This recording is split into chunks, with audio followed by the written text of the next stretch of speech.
गुंडा गुंडा उस पर अत्याचार करता है, हीरो पे। और हमारे दिमाग में ये भरता है, अरे यार ये हीरो कितना अच्छा है, देखो ये गुंडा जो है इस पे अत्याचार कर रहा है, इस गुंडे को तो सबक सिखाना चाहिए। ये हमारे माइंड में पहले से फिट हो जाता है। फिर जैसे ही हीरो जो है गुंडे की पिटाई करता है, हमें बड़ा और मार और मार, बदले की भावना से हमारा दिमाग जो है बीमार हो जाता है। और ये बातें हमें अच्छी लगती हैं, इसीलिए जब हम अपने नेताओं को मरने मारने की बात कहते हैं तो हमें बहुत अच्छा लगता है। ये नेता हमारा अच्छा है, ये नेता हमारा उद्धार करेगा। अरे ये नेता उद्धार नहीं करेगा, तुम्हारा बेड़ा गर्क करेगा। ये नेता तुम्हें बीमार कर देगा। क्योंकि बाबा साहेब ने जब एक इतनी बड़ी व्यवस्था को ध्वस्त कर दिया, बुद्ध ने इतनी बड़ी विशाल व्यवस्था को ध्वस्त कर दिया, इतिहास में करके दिखाया है ना। सबसे पहले तो मैं आप लोगों को बहुत बहुत धन्यवाद प्रेषित करता हूँ कि आपने बाबा साहेब डॉक्टर भीमराव अम्बेडकर के उस त्याग को, बलिदान को समझा। और जो आपके सोने का समय था, आप कहीं ना कहीं मेहनत मशक्कत करके आए होंगे, खेतों में कहीं ना कहीं काम करके आए होंगे, लेकिन उसमें से वो समय निकाल कर जो है आप यहाँ बाबा साहेब की बात सुनने के लिए एकत्रित हुए। और मैं धन्यवाद प्रेषित करता हूँ आदरणीय हरिश्चंद्र भारती जी को, जिन्होंने हमें यहाँ पर बुलाया। और मुझे जानकर यहीं पर आकर ही पता लगा कि आदरणीय हरिश्चंद्रा भारती जी जो हैं वो पासवान समाज से हैं। हालांकि हमारे लिए कोई जाति का महत्व नहीं है। अगर जाति का महत्व होता तो हम घर से निकलने से पहले ही पूछ लेते किस समाज से बिलोंग करते हैं। तो हमने कोई भी ऐसी बात जो है नहीं रखी। और हम प्रत्येक समाज में, चाहे वो किसी भी जाति का समाज हो, हम वहाँ जाकर जो है ये बाबा साहेब और भगवान बुद्ध की बातें जो है करना चाहते हैं, क्योंकि उनकी बातें जो हैं सत्य पर आधारित है। एक एक बात जो है सच्चाई से भरी हुई है, जिसको कहने में हमें कहीं पर भी कोई हिचक नहीं है, कोई शर्म नहीं है। साथियों, हमें समझना चाहिए कि जिस समाज में समाज सुधार का काम समाप्त हो जाता है या नहीं होता है, तो वो समाज बहुत जल्दी या तो गुलाम बना लिया जाता है या तमाम अधिकार उनसे वो वंचित कर दिया जाता है। और पिछले 75 साल से आप ऐसा देख भी रहे होंगे। परम पूज्य बाबा साहब डॉक्टर भीमराव अम्बेडकर ने जब समाज के लिए समाज सुधार का काम शुरू किया, तो उन्होंने हमारे तमाम हक अधिकार जो है सुनिश्चित कर दिए। हमें संविधान दे दिया, हमें आरक्षण दे दिया, तमाम तरह के अधिकार हमें दे दिए। लेकिन जैसे ही समाज में वो जो समाज सुधार का जो कार्यक्रम था, जब वो बंद हुआ और लोगों ने अपना कार्यक्रम शुरू कर दिया, यानी कि अपनी इच्छाओं की, अपने स्वार्थों की पूर्ति का कार्यक्रम शुरू कर दिया, तो फिर हमारा सब कुछ खतरे में आ गया। इसीलिए आप 70 सालों से लगातार हर रोज आप ये सुन रहे होंगे कि हमारा संविधान खतरे में है। ये कोई आज की बात नहीं है। जैसे ही बाबा साहेब का देहांत हुआ, उसके बाद ही ये बातें शुरू हो गई थी। पहले ये बताया गया हमारे नेताओं के द्वारा कि हमारे संविधान को खतरा है कांग्रेस से। फिर उसके बाद जो है ये बताया गया कि आरएसएस से है। फिर उसके बाद बीजेपी से। हर बार जो है लगातार हमारे बीच में कोई ना कोई आता है और ये कहता है कि हमारे समाज को, हमारे हक अधिकारों को खतरा है बीजेपी से, आरएसएस से। लेकिन शायद ही हम ये समझने का काम कर पाते हों कि ये खतरा जो है दूसरों से नहीं है, ये खतरा जो है हमें अपनों से है। क्योंकि जब जब हमारे समाज में सामाजिक उत्थान का कार्यक्रम शुरू हुआ, समाज सुधार का कार्यक्रम शुरू हुआ, तब तब हमारे अधिकारों की रक्षा भी हुई है। उदाहरण के लिए परम पूज्य बाबा साहेब डॉक्टर भीमराव अम्बेडकर के बाद मान्यवर साहेब कांसीराम जी हमारे बीच में आए। जब उन्होंने इस समाज के उत्थान का कार्यक्रम शुरू किया तो फिर से सब कुछ सुरक्षित होने लगा था। लेकिन जैसे ही वो गए तो उसके बाद फिर से जो है चारों तरफ से आवाज़ आने लगी कि हमारा सब कुछ खतरे में है। तो हमें ये समझना पड़ेगा कि सामाजिक उत्थान का कार्यक्रम क्या होता है, सामाजिक उत्थान का कार्यक्रम करने वाले लोग हमारे लिए कितने महत्वपूर्ण हैं। क्योंकि हम सभी क्या वो कार्य कर रहे हैं? सोचिए ज़रा कि बाबा साहेब ने हमारा सामाजिक उत्थान करने के लिए क्या से क्या नहीं खोया। क्या हमने कुछ खोया अपना? आज हमारे बीच में जो है हमें भटकाने के लिए, हमें गुमराह करने के लिए कोई भी आता है और कहता है कि वो देवी कुछ देती है, वो देवता कुछ देता है, ऐसा करो नहीं तो तुम्हारा बच्चा मर जाएगा, नहीं तो तुम्हारा बच्चा बीमार पड़ जाएगा। सोचिए, क्या बाबा साहब डॉक्टर भीमराव अम्बेडकर के जब बच्चे बीमार पड़ रहे थे, क्या उन्होंने इन सब बातों की परवाह की? लेकिन हम लोग बहुत स्वार्थी हो जाते हैं, अपने लिए सोचते हैं, अपने बच्चों के लिए सोचते हैं। और इसीलिए जो है जब हम स्वार्थी हो जाते हैं तो हमारे स्वार्थ को पूरा करने का कोई बहाना करता है, पूरा नहीं करता है, बहाना करता है कि आपका स्वार्थ मैं पूरा कर दूंगा, आप इस देवी के पास चले जाओ, आप उस देवता के पास चले जाओ, आप ये वाली पूजा कर लो, आप इतने की पूजा कर लो, आप इस हक को करा दो। तो इस तरह से हमें जो है वो गुमराह करने में इसलिए कामयाब हो जाता है क्योंकि हमारी अकल पर पत्थर पड़ जाते हैं अज्ञानता के। तो इसीलिए हमें ये समझना पड़ेगा कि अगर वास्तव में किसी देवी, किसी देवता, किसी मूर्ति में ये ताकत होती कि वो हमें कुछ भी दे सकते, तो सोचिए कि मंदिरों में इतनी लंबी भीड़ क्यों लगती है? एक ही आदमी चला जाए, इस गांव से एक आदमी चला जाए और वो एक आदमी जो है पूरे गांव के लिए मांग ले, सबके लिए मांग ले कि मेरे गांव में किसी को कोई दुख ना हो, इतना सा मांग ले बस, सारा काम ही खत्म ना हो जाएगा। अब बताइए कोई बुरी बात है कोई? अगर इतनी सी बात मांग ले जाकर, चाहे वो चर्च में जाए, मस्जिद में जाए, मंदिर में जाए और केवल इतनी सी बात कह दे कि मेरे गांव को कोई दुख ना हो, जिसको बच्चा चाहिए बच्चे हो जाएंगे, जो धन चाहिए धन मिल जाएगा, सारे तो काम पूरे हो जाएंगे। लेकिन हर आदमी जो है केवल अपने लिए मांगता है। कभी आपने देखा है कोई मंदिर गया हो और अपने पड़ोसी के लिए मांग रहा हो कि मेरा पड़ोसी गरीब है, उसकी गरीबी दूर कर दो, मेरा पड़ोसी भूखा है, उसके जो है भूख मिटाओ, मेरे पड़ोसी का मकान नहीं बनाया है, उसका 4 मंजिला मकान बना दो। कभी किसी ने ऐसा मांगा है क्या? कभी कोई मुसलमान मस्जिद गया हो और उसने ऐसा मांगा हो अपने पड़ोसी के लिए? बताइए, मांगा है किसी ने? कोई ईसाई मांगता हो? तो इसका मतलब क्या है? इसका मतलब हम जो है, हमें कोई बेवकूफ बना रहा है, हमें कोई मूर्ख बना रहा है और हम मूर्ख बन रहे हैं। प्रॉब्लम तो यही है। इसीलिए केवल मूर्ख जो है वो लोग ही नहीं बना रहे हैं जो हमारा बुरा सोचते हैं, बल्कि हमारा अपना आदमी भी हमें मूर्ख बनाता है। जैसा मैंने बताया आपको कि जब जब जब सामाजिक उत्थान का कार्यक्रम समाज में समाप्त हो जाता है, बंद हो जाता है, तो समाज जो है गुलाम होने लगता है।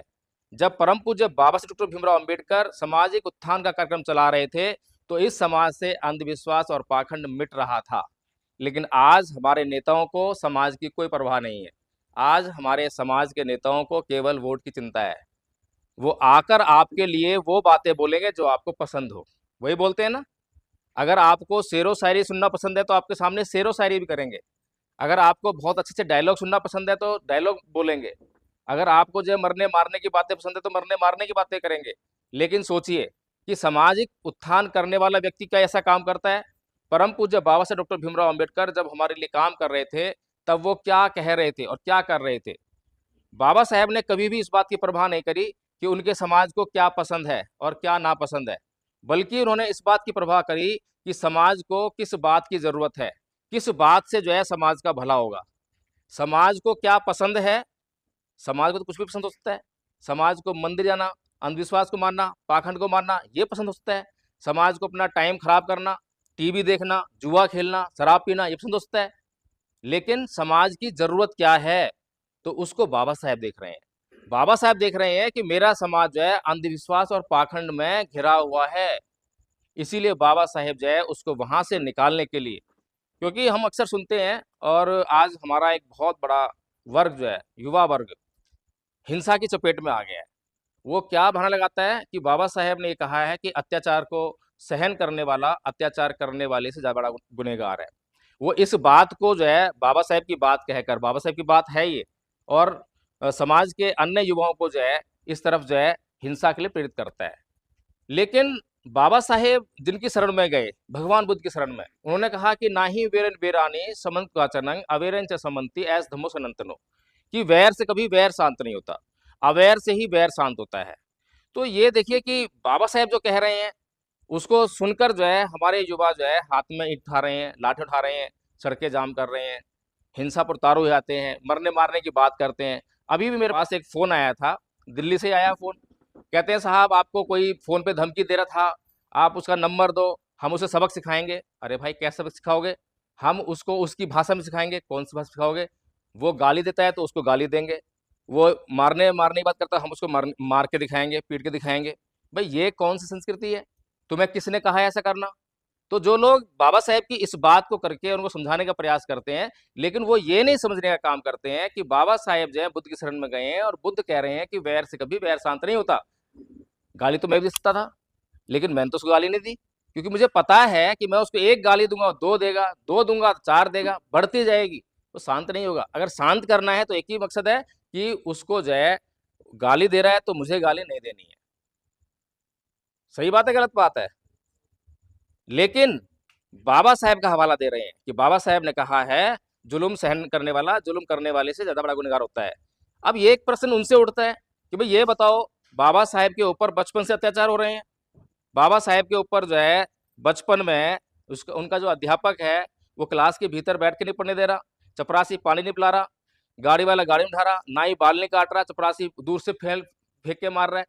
भाई जीवन भर उनके ऊपर अत्याचार हो रहे हैं, तो क्या बाबा साहेब ने किसी के खिलाफ कोई एफआईआर लिखवाई, कोई रोड़ा पत्थर उठाया, वो डंडा उठाया, कोई मुआवजा मांगा? लेकिन हमारे जो समाज के जो युवा हैं वो इस बात को नहीं समझ पा रहे हैं। बेसिकली क्यों नहीं समझ पा रहे हैं? कारण ये है कि हमारे समाज का जो बुद्धिजीवी है, हमारे समाज के जो नेता हैं, वो उनको वही बातें बताते हैं जो उनको अच्छी लगती हैं। हमारे युवा को अगर हिंसा अच्छी लगती है, क्योंकि फ़िल्में देखते हैं ना हम जो है, तो फ़िल्म में क्या होता है, एक हीरो है, हीरो को पहले विलेन जो है अत्याचार करता है। जो खलनायक होता है, क्या कहते हैं उसको खलनायक को? गुंडा। गुंडा उस पे अत्याचार करता है, हीरो पे, और हमारे दिमाग में ये भरता है, अरे यार ये हीरो कितना अच्छा है, देखो ये गुंडा जो है इस पे अत्याचार कर रहा है, इस गुंडे को तो सबक सिखाना चाहिए, ये हमारे माइंड में पहले से फिट हो जाता है। फिर जैसे ही हीरो जो है गुंडे की पिटाई करता है, हमें बड़ा और मार, बदले की भावना से हमारा दिमाग जो है बीमार हो जाता है। और ये बातें हमें अच्छी लगती हैं, इसीलिए जब हम अपने नेताओं को मरने मारने की बात कहते हैं तो हमें बहुत अच्छा लगता है, ये नेता हमारा अच्छा है, ये नेता हमारा उद्धार करेगा। अरे ये नेता उद्धार नहीं करेगा, तुम्हारा बेड़ा गर्क करेगा, ये नेता तुम्हें बीमार कर देगा। क्योंकि बाबा साहेब ने जब एक इतनी बड़ी व्यवस्था को ध्वस्त कर दिया, बुद्ध ने इतनी बड़ी विशाल व्यवस्था को ध्वस्त कर दिया, इतिहास में करके दिखाया ना, बताइए हुई नहीं हुई है? भगवान बुद्ध का धर्म जो है भारत में 12वीं शताब्दी तक जीवित था। 12वीं शताब्दी तक, समझते हैं कितना बड़ा काल हो गया?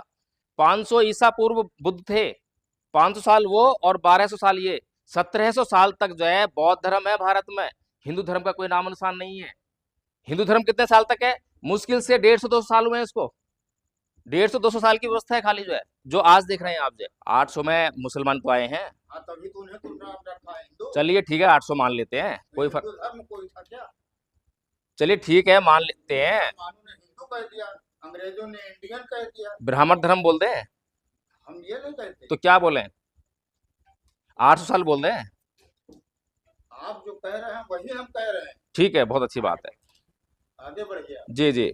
तो कहने का मतलब ये है कि हमारे महापुरुषों ने यही कार्य करके दिखाया है और एक बूंद रक्त की नहीं बही है।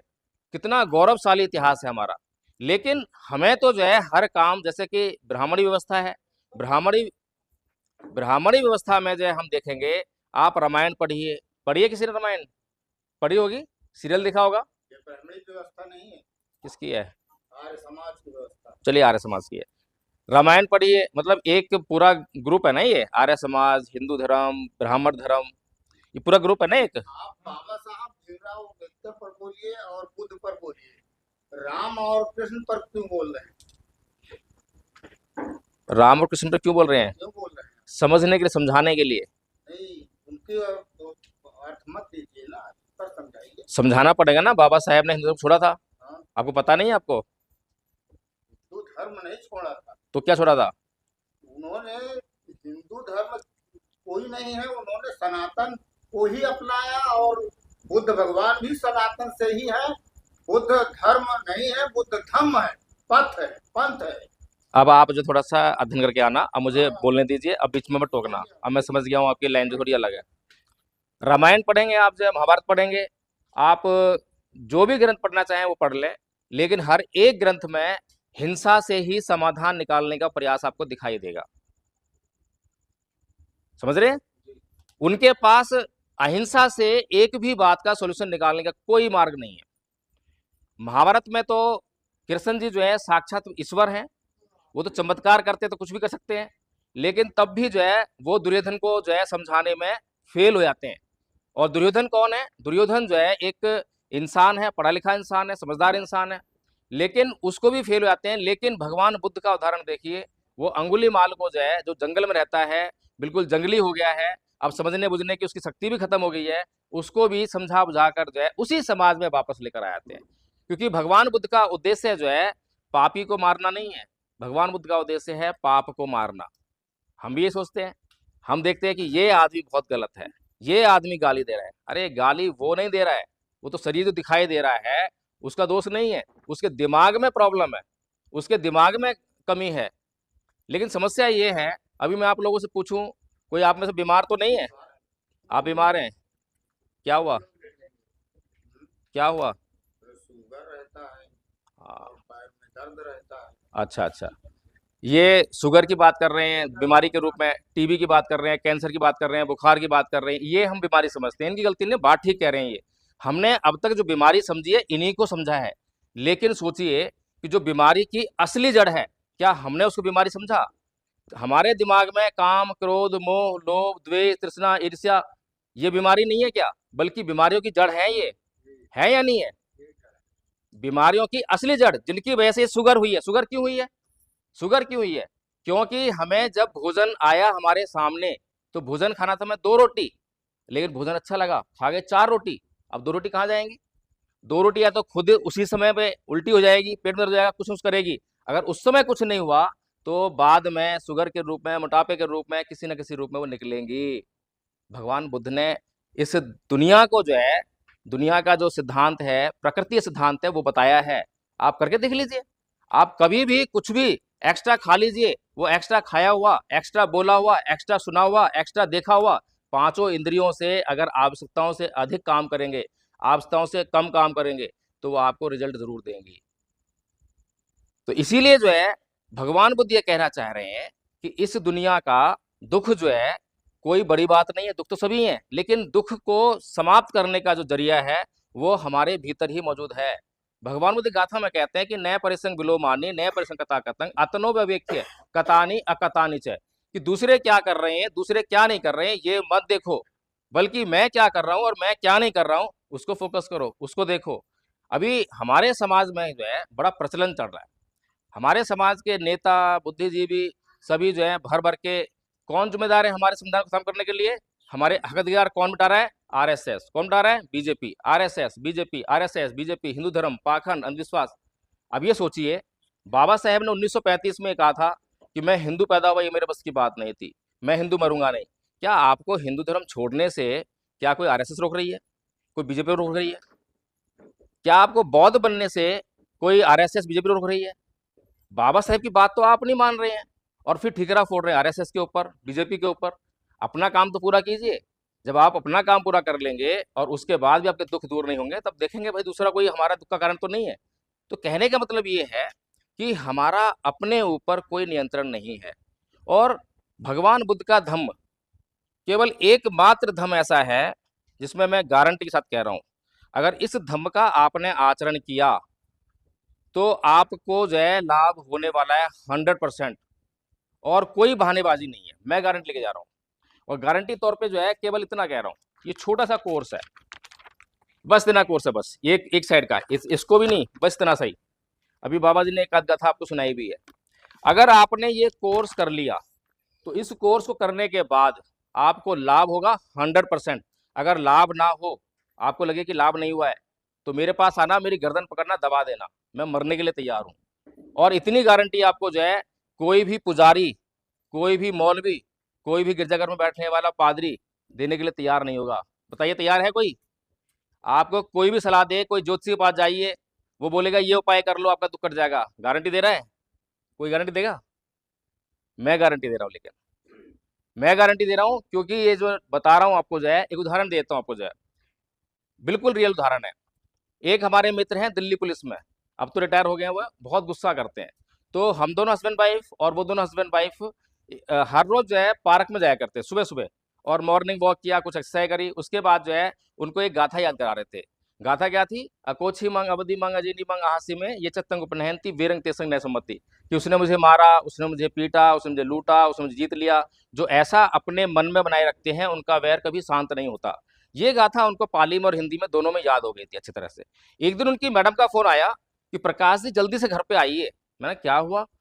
3 दिन से बोलचाल नहीं है। मैं गजब हो गया। हम दोनों उनके घर पे गए तो वैसे ही जो है साहब ड्यूटी से वापस आ रहे थे।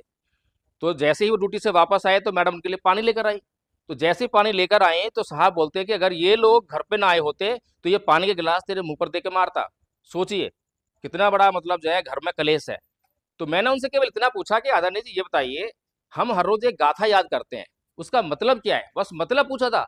इतना समझ के, क्योंकि याद कर रहे थे, सब कुछ याद था, तो उनको जो है एकदम चेहरे पे मुस्कान आ गई, हंस पड़े और तुरंत वो पानी का गिलास लिया, पानी पी लिया और वो 3 दिन का कलेश जो है 1 सेकंड में, 1 क्षण में जो है खत्म हो गया। अब सोचिए बुद्ध का धम्म जो है दबा है या नहीं है? बीमारी क्या है? बीमारी तो दिमाग में थी ना। हम हमारे साथ में किसी ने कुछ गलत कर दिया, हम सहनशील नहीं है, धैर्यवान नहीं है, क्षमाशील नहीं है, हम उसको माफ नहीं कर पा रहे हैं। बदले की भावना आ गई, इसने मुझे कहा कैसे, इसने मेरा अपमान कर दिया, इसने मेरा अपमान कर दिया, इसीलिए तो वो कलेश बढ़ते जा रहा है। और एक घटना जो है, और एक रियल जो घटना आदरणीय नीलम पौध जी के साथ में, मतलब बिल्कुल रियल घटना। एक बार ये केले लेने गई, तो वहां केले की रेडी पर जो है केले वाला और एक ग्राहक जो है आपस में झगड़ा कर रहे थे। उसने 100 रुपए केले लिए और वो कह रहा है कि मैंने पैसे दे दिए, वो कह रहा है कि मुझे पैसे नहीं दिए हैं। इसको लेके झगड़ा कर रहे हैं, बहुत गाली गलौज कर रहे हैं। तो आदरणीय नीलम पौध जी ने कहा भाई पहले तो अपनी ये गाली गलौज बंद करो। फिर उसको समझाया कि देख भाई ये गरीब आदमी है, अगर तूने केले लिए हैं तो इसके पैसे दे दे। लेकिन वो माना नहीं और चला गया ऐसे ही जो है। फिर वो केले वाला जो है, मतलब कि उस मन में बैठ गई बात जो है कि मेरे को 100 रुपये नुकसान हो गया, मेरे 100 रुपये नुकसान हो गया, ये मेरे केले लेके चला गया। उसने जो है नीलम जो केले दिए और केले के बदले जो पैसे दिए नीलम जी ने, उसको काटने थे 50 रुपये, और उसने जो है 50 रुपये के बदले जो है इनको, मतलब 50 वापस करने थे, बल्कि इनको 100 रुपये और उल्टा वापस कर दिए, 50 रुपये और एक्स्ट्रा वापस कर दिए। तो नीलम जी ने समझाया उसको, यही गाली कहा था, क्योंकि मन में बैठ गई है अब तक जो नुकसान हुआ है, जो 100 रुपये नुकसान तो हो ही गया था उसका, लेकिन आगे नुकसान ना हो उसके लिए भगवान बुद्ध की वो बात बहुत जरूरी थी कि भैया तेरे मन में जो है कलेश उत्पन्न हुआ उसको शांत कर ले, नहीं तो आगे पता नहीं कितने लोगों को तू ऐसे ही गलत पैसे बांट देगा। तो इसीलिए जो है ये बातें जो है, भगवान बुद्ध की बातें जो है, मैं गारंटी क्यों दे पा रहा हूँ, क्योंकि ये सनातन सत्य है। सनातन का मतलब भी लोगों ने पता नहीं क्या से क्या निकाल दिया, सनातन के बारे में पता नहीं क्या से क्या कहने लगे। लेकिन सनातन को अगर समझना हो तो 3 बातों समझना पड़ेगा। जो बात, जो सिद्धांत, जो कानून, जो नियम सार्वजनीन हो, सर्वकालिक हो, सार्वभौमिक हो, उसको जो आंख बंद बोल देगा सार, ये जो है सनातन है। सार्वजनिक मतलब सभी लोगों पर समान रूप से लागू होने वाली। सार्वभौमिक, पूरी दुनिया में कहीं भी चले जाओ, कहीं भी उसको अप्लाई करो, एक जैसा रिजल्ट देगी। सर्वकालिक मतलब किसी भी समय पर लागू करो, कोई फंडा नहीं है कि अभी कलयुग चल रहा है, सतयुग चल रहा है, सतयुग में अवतार होगा, ऐसा कोई मतलब नहीं है। जब मर्जी लागू करो और उसका रिजल्ट अगर एक जैसा ना हो तो मैं यहाँ खड़ा हूँ। भगवान बुद्ध की एक एक बात, जितनी बातें मैंने बताई हैं, एक एक बात को जो है कोई भी हिंदू, कोई भी मुसलमान, कोई भी ईसाई जो है इनकार करने वाला नहीं है। अभी जो घटना सुनाई है आपको मैंने, बताइए इस तरह का झगड़ा जो है किस घर में नहीं होता। हर एक आदमी परेशान है, चाहे वो हिंदू हो, मुसलमान हो, सिख हो, ईसाई हो। लेकिन विडंबना वाली बात है, अभी किसी हिंदू से पूछूं कि भाई तू हिंदू कैसे है, तो क्या बोलेगा कि मैं हिंदू परिवार में पैदा हुआ इसलिए हिंदू हूँ। बात तो बिल्कुल ठीक है। किसी मुसलमान से पूछो तो मुसलमान कैसे है, कि भाई मैं मुसलमान परिवार में पैदा हुआ हूँ इसलिए मुसलमान हूँ। अब सोचने वाली बात यह है कि अगर वास्तव में ये पैदा होने से ही हिंदू और मुसलमान हो गए हैं, तो फिर हिंदू घर में अगर कोई बच्चा पैदा हो और पैदा होते ही हमने उसको मुसलमान घर में छोड़ दिया हो, तो वो क्या बनेगा? बताइए मुझे। क्या किसी हिंदू देवी देवता में, ईश्वर में ताकत है जाके उसको बोल दे तू देख, तू मुसलमान नहीं है, तू हिंदू है कोई ताकत? कोई मुसलमान घर में बच्चा पैदा हो और पैदा होते उसको छोड़ दिया हो हिंदू घर में, किसी अल्लाह में ताकत नहीं है जाके उसको बोल दे तू हिंदू नहीं है, तू मुसलमान है। इसका मतलब ये हिंदू होना, ये मुसलमान होना तो बेईमानी होगी, लोगों से झूठ बोल रहे हैं हमसे। लेकिन जब हम बोलते हैं कि हिंदू धर्म, बौद्ध धर्म, जैन धर्म, सिख धर्म, मुस्लिम धर्म, तो इन सब में एक बात जो है समान है, वो क्या है? धर्म। धर्म सबके पीछे लगा हुआ है। लेकिन धर्म के साथ में जैसे ही हिंदू लग गया दुनिया बदल जाती है, जैसे ही मुस्लिम लग गया दुनिया बदल जाती है। तो धर्म तो, अगर धर्म को समझे तो धर्म तो एक ही है। अभी आदरणीय आचार्य नीलम बौद्ध जी ने आपको धर्म की परिभाषा समझाई थी कि सब पापस अकर्णं कुशलस्य उपसंपदा सचित्त परियोदपन्नं एतं बुद्धानुशासनं, कि सभी प्रकार के पाप कर्मों का नहीं करना।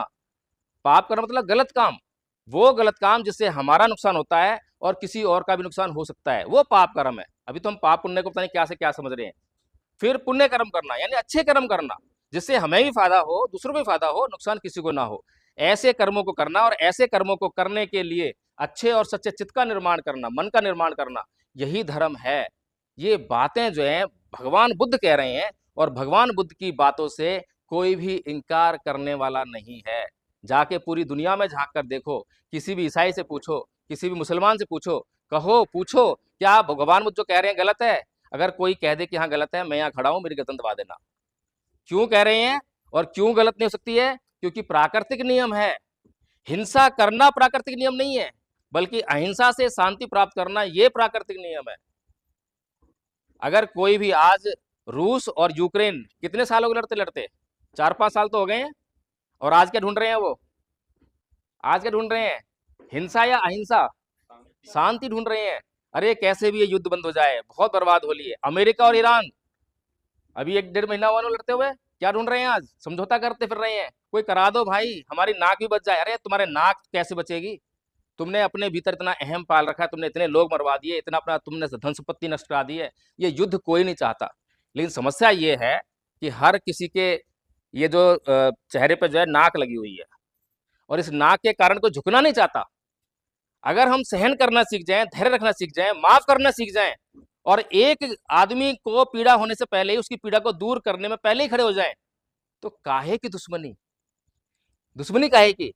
मेरा पड़ोसी जो है, मेरा 2 मंजिल मकान है, तो मैं क्या कोशिश करता हूँ कि इसका मकान जो है 3 मंजिल नहीं बनना चाहिए, बल्कि 2 मंजिल बना हुआ है तो 1 मंजिल गिर जाए इसकी, ये भावना रखता हूँ, तो दुश्मनी तो बनेगी बनेगी। लेकिन अगर उस मेरे पड़ोसी के घर में कोई भूखा है, कोई ज़रूरत उसको पड़ी है, और मैं उसकी ज़रूरत को मेरे से बोलने से पहले उसके पास खड़ा हो जाऊँ, अरे भाई ले ले, ये तो अपनी भूख मिटा, ये अपनी ज़रूरत पूरी कर, बताइए उससे मेरी दुश्मनी होगी या दोस्ती होगी? इस संसार में जो है भगवान बुद्ध का अगर मार्ग लोग अपनाने लग जाएं, तो शांति शांति है, सभी सुखी की सुखी हो जाएंगे। इसीलिए जो है हम इतनी दूर से चलकर ये सामाजिक उत्थान का प्रोग्राम लेकर आए हैं। आप लोगों से ना कोई पैसे की डिमांड की है हमने, की है क्या? कोई चार्ज लगाए यहाँ पर? पूछिए आदरणीय हरिचंद्रा जी से, 1 रुपया ही मांगा आपसे जो है, और ना ही वोट मांगने आए हैं, किसी पार्टी से नहीं हूँ मैं, कोई नेता नहीं हूँ मैं। किस लिए आया हूँ? केवल आपको जो है भगवान बुद्ध की वो बहुमूल्य बात बताने आया हूँ, जिस बात से पूरी दुनिया जो है आज 53 देश जो है बुद्ध की बातों को मानते हैं। और आपको जानकर हैरानी होगी कि पूरी दुनिया में हिंदू धर्म का प्रचार हुआ, मुस्लिम धर्म का प्रचार हुआ, ईसाई धर्म का प्रचार हुआ, लेकिन इनका प्रचार करने के लिए बहुत रक्तपात हुआ है, हिंसा हुई है, लोभ लालच दिया गया है। लेकिन भगवान बुद्ध का धर्म जब पूरी दुनिया में फैला है, एक बूंद रक्त की नहीं बही है। सोचिए कितना गौरव, कितना बड़ा गौरव हमारा जो है इससे जुड़ा हुआ है। और ये भारत का धर्म है, कोई विदेश धर्म नहीं है, भारत के अंदर पैदा हुआ, भारत का गौरव से जुड़ा हुआ है। अगर मैं भारत के किसी ऐसे पर्व, ऐसे त्योहार की बात करूं जो इंटरनेशनल लेवल पे मनाया जाता है, तो बताइए कौन सा है वो? मालूम है किसी को? कोई भी ऐसा त्योहार बताइए भारत का जो इंटरनेशनल लेवल पे मनाया जाता है। एक दीपावली, देखिए एक तो पूरी दुनिया मनाया जाता है, ईसा मसीह वाला जो है क्या है वो, क्रिसमस, ठीक है, उसको पूरी दुनिया मनाया जाता है 25 दिसंबर। और ऐसे ही जो है आपके दिवाली कह रहे हैं, दिवाली तो उत्तर भारत में भी सारे लोग मनाते होंगे। अभी मैं छत्तीसगढ़ से हो गया हूँ, वहाँ पे रावण की पूजा होती है, रावण की मूर्तियाँ लगी हुई हैं, जय लंकेश लिखा हुआ है, मेरे पास वीडियो भी बना हुआ है। पूरे भारत में मनाते हैं, आप कह रहे हैं दुनिया में मनाया जाता है। पूरी दुनिया में अगर कोई त्योहार इंटरनेशनल लेवल पर सेलिब्रेट किया जाता है तो वह बुद्ध पूर्णिमा। बुद्ध पूर्णिमा जो है भारत का पर्व है, लेकिन भारत के लोगों को जिस बात पे गर्व का अनुभव करना चाहिए, भारत के लोगों को पता हो तो गर्व का अनुभव करें ना। भारत के लोगों को जिन बातों पर चलना चाहिए, अमल करना चाहिए, और जिन पर चलकर जो है वो अपने भीतर, अपने परिवार में, अपने समाज में, अपने देश में सुख शांति ला सकते हैं, उनको जो है उस बात का पता लगना चाहिए। लेकिन कौन है वो जो ये बातें छुपा रहा है? कौन है जो ये बातें नहीं बताना चाहता? आपको जो है स्कूल की किताबों में बुद्ध नहीं पढ़ाए जाते। पढ़ाया जाता, बताइए मुझे? कबीर पढ़ाए जाते हैं। क्या लिखते हैं? पत्थर पूजे हरि मिले तो पूजू पहाड़, जाते तो चाकी भली पीस खाए संसार। अब ये हमारे बच्चे पढ़ते हैं, याद करेंगे उसको, एग्जाम में लिख कर आएंगे, नंबर आ जाएंगे, और उन्हें कोई मतलब नहीं है, अगले दिन फिर मंदिर में जाकर उसी पत्थर को पूजने लग जाएंगे। क्या फायदा हुआ कबीर को पढ़ने से? इन लोगों को कबीर को पढ़ाने से कोई एतराज नहीं है, क्योंकि कबीर जो है उनको तो एक रैंडमली पढ़ना शुरू कर दिया हमने, लेकिन बुद्ध को पढ़ाने से बड़ा एतराज है। क्योंकि अगर बुद्ध को पढ़ाना शुरू कर दिया तो उनको अपना इतिहास याद आ जाता है। क्योंकि बुद्ध ने जो है पाखंड, अंधविश्वास, अंधश्रद्धा और झूठ पाखंड को जो है बिल्कुल नेस्तनाबूद कर दिया था। और जिस समय जो है इस देश से पाखंड, अंधश्रद्धा गायब हो गई थी, उस समय जो है ये देश खुशहाल था। आज बहुत से लोग जो अपने आप को भारत में मुसलमान कहने का दावा करते हैं। जरा एक बार इतिहास पूछ लीजिए, क्या वास्तव में आप मुसलमान हैं? कब से मुसलमान है? कब से मुसलमान है? 712 ईस्वी में पहला मुसलमान भारत में आया था। उसके बाद आपका जो है 12वीं शताब्दी में मुस्लिम अटैक शुरू हुआ, उसके बाद इस्लाम का प्रचार शुरू हुआ है। उससे पहले तो यहाँ कोई मुसलमान नहीं था, यानी कि सारे कन्वर्टेड हैं, सारे बुद्धिस्ट हैं। मैं दावा कर रहा हूँ, दावा इसलिए कर रहा हूँ क्योंकि अभी तालिबान ने अफगानिस्तान पर हमला करके उस पर कब्जा किया है। अभी तालिबान ने बुद्ध की वहां पर बड़ी बड़ी मूर्तियां थी बामियान में, अफगानिस्तान का बामियान इलाका है, कितने लोग जानते हैं, न्यूज पढ़ी थी। अफगानिस्तान के बामियान में बहुत बड़ी बड़ी मूर्तियां थी, चट्टानों काट के बनाई थी, भगवान बुद्ध की 2 मूर्तियां, उनको अभी तालिबान ने बम लगा के उड़ाया है।